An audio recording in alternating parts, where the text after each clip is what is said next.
Nazdar zbojníci. Vítam vás u ďalšieho videa, kde som sa rozhodol sa s vami trošku porozprávať o nástrojích na sebeobranu.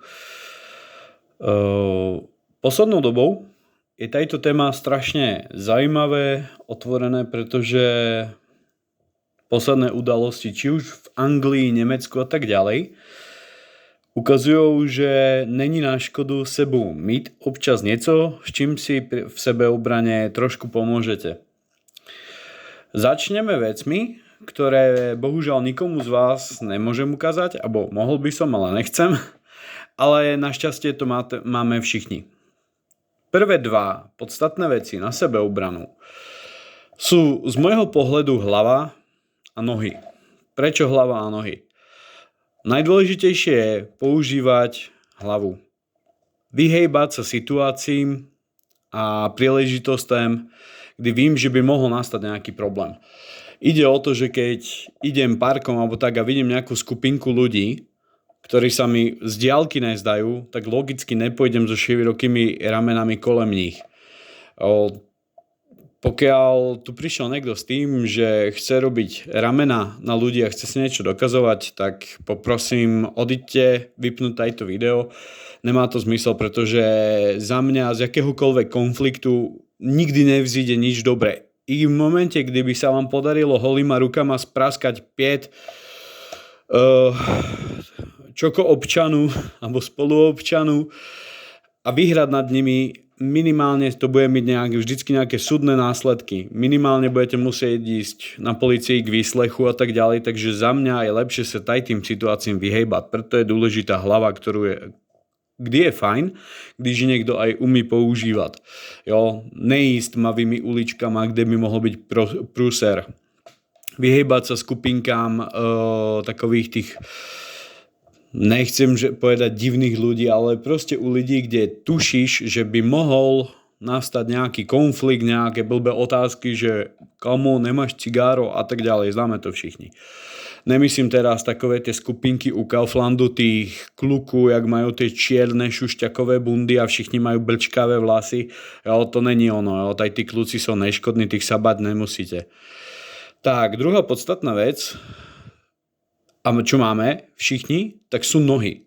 Za mňa, co sa týče nôh, pokiaľ človek má možnosť a prostor utíct, tak je vždycky lepší utíct.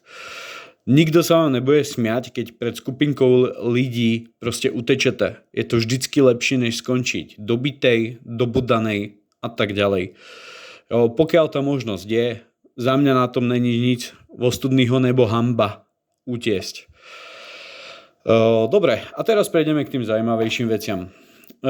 Bavil som sa nedávno s kamarádom z Nemecka a ten pri sebe nosí jednu fejkovú peňaženku naviac.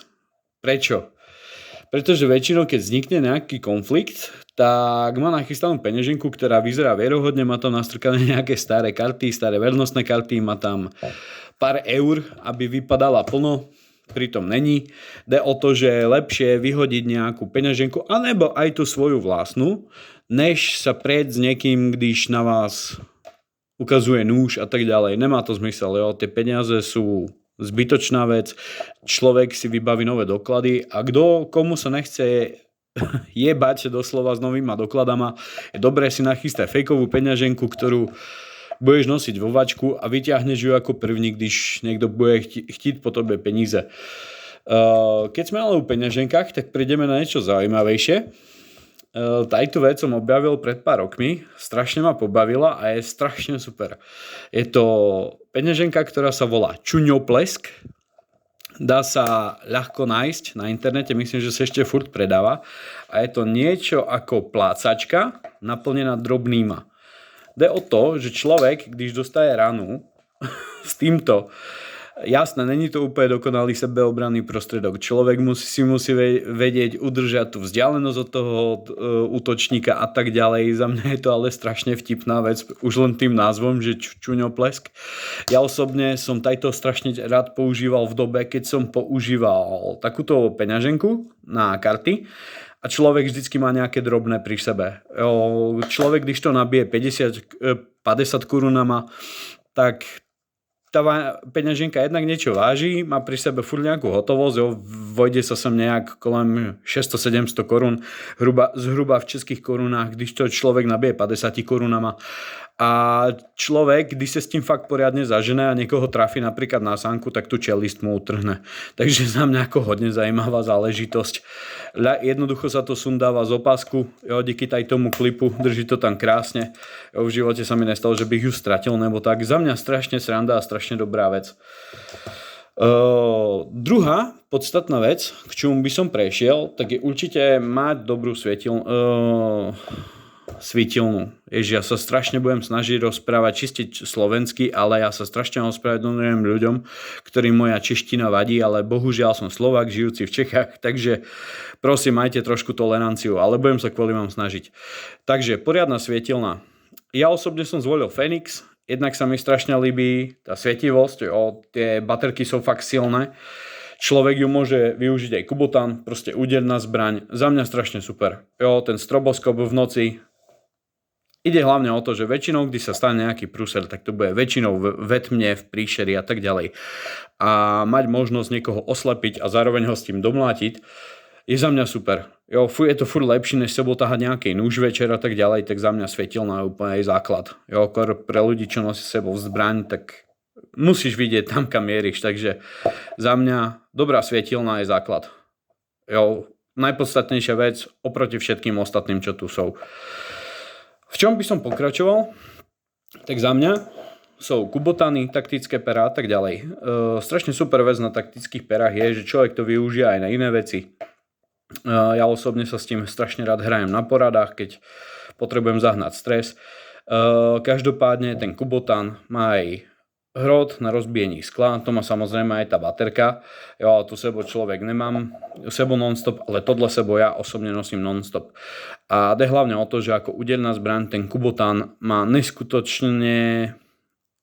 Nemá to síce akoby dlouhý dosah, bál by som sa použiť kubotan proti niekomu, kto má nůž, ale s čistým svedomím by som toto použil na niekoho, kto by sa mi snažil vyhrážať, že mi dá na hubu a tak ďalej. Za mňa není to zbraň, ktorá evokuje to, že chceš niekomu ubližiť, keď je to propiska.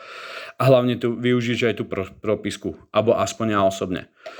Tak, ďalšia vec, čože za mňa akoby fajn, je teleskopický obuch.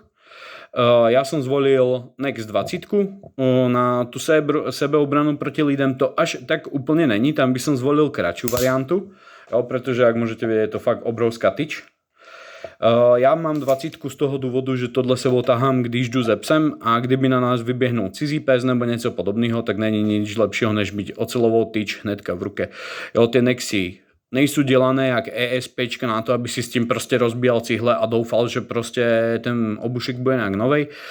Tady jsou trošku, nechcem povedať z menej kvalitných materiálov, ale tento obušok není určený na to, aby si s tým fakt rozbíjal veci. Je to primárne určený k iným vecem. Každopádne na nošení je super, je lehoučkej a pritom je strašne tvrdej. Za mňa teleskop, jedna z najlepších vecí. Vyrovnávač akoby sily.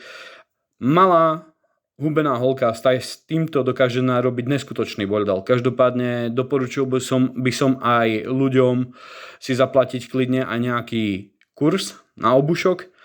Určite u Soruda, nebo tak nejak, pokiaľ máte možnosť, kľudci vedí, o čom mluví. Takže za mňa Sorudo má výborné kurzy na obušek, takže klidne kúpiť si obuch, zaplatiť si nejaký dobrý kurz a ať človek vie, jak s tým narábať. Tak, ďalšia vec, čomu ja by som sa určite vyhol v sebeobrane, sú tyhle krásne veci.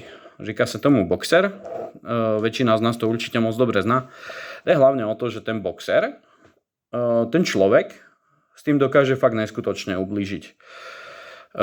Za mňa to nie je úplne ideál, pretože aby bol boxer efektívne využitej, tak musí človek s ním mieriť na hlavu. A bohužiaľ pri kontaktu s hlavou tak ten boxer býva dosť často fatálny. Človek nevie presne, ktorú kosť s tým zlomí a tak ďalej. Za mňa to není úplne ideál. Jde o to, že tá ľudská ruka pri narazu na tvar tak cíti taký bolesť. Použitím boxera všechno tajto jde bokem a človek sa fakt s tým neumie kontrolovať. Jde hlavne o tom, že pri návalu adrenalínu človek fakt neví, co delá. Takže týmto vecem by som sa radšej vyhnul. Když už, tak aspoň niečo menšího. Jo, určite ne nejakej boxer na celú ruku. Za mňa tajto je strašne nebezpečná záležitosť. Nevidím v tom zmysel. Hlavne ide o to, že tajto má zastavovací účinek len pri použití, když niekoho s tým mlátiš do hlavy, což není úplne ideál. Jo, cieľem není útočníka zabiť. Stačí len zastaviť útok, jak vraví zákon. Tak, ďalšie veci, čo by som rád zhanil na sebeobranu, sú nože. Za mňa nůž ako takovej na sebeobranu je kravina. Kor, když máš ako fakt poriadne nabroušený nůž, tak za mňa ten nůž na sebeobranu nejde moc dobre použiť. Jde hlavne o to, že ten ostrý nůž nemá zastavovací účinek. Kdo sa niekdy porezal na žiletke nebo na rozbitom skle, vie, o čom rozprávam.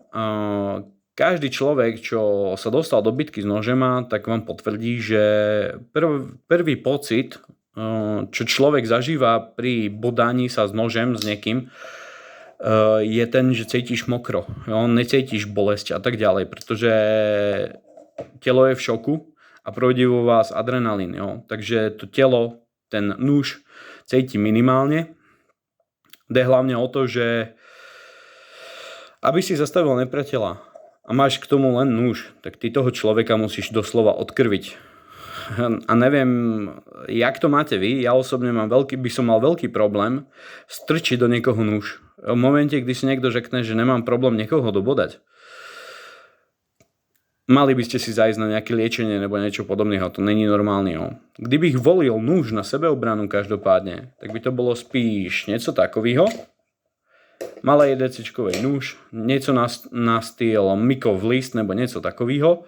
A spôsob drženia by som volil reverse grip s tým, že tým, jak sa človek akoby těma rukama kreje, tak ten nůž nastavuješ proste do cesty tomu útočníkovi.